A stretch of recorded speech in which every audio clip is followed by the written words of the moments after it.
आगामी स्थानिक स्वराज्य संस्था व विधान परिषदेच्या मराठवाडा पदवीधर मतदारसंघाची निवडणूक हे पुढचे महत्त्वाचे विषय आहेत। परवाच आमची संभाजीनगर येथे सन्मान्य मुख्यमंत्री देवेंद्रजी फडणवीस, प्रदेशाध्यक्ष रवींद्र चव्हाण आणि इतरही मान्यवरांच्या उपस्थितीत मराठवाड्याच्या 8ही जिल्ह्याची आढावा बैठक ही संभाजीनगरला पार पडली। या बैठकीत या दोन्ही निवडणुकीची पूर्वतयारी व पुढील निवडण्याच्या संदर्भामध्ये जिल्हानिहाय अतिशय डिटेल चर्चा झाली आहे की निवडणूक कशी लढवली पाहिजे।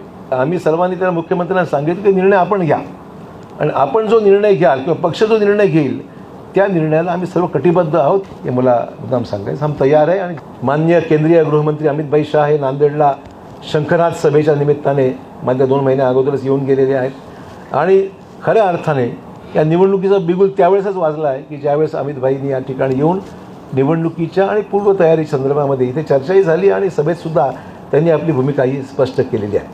त्यामुळे मला खात्री आहे की या स्थानिक स्वराज्य संस्थांमध्ये भारतीय जनता पक्ष जिल्ह्यातील सर्वात मोठा राजकीय पक्ष म्हणून उदयास नक्की येईल, राज्यात येईल आणि जिल्ह्यातसुद्धा भारतीय जनता पक्षाला चांगलं यश निश्चित मिळेल।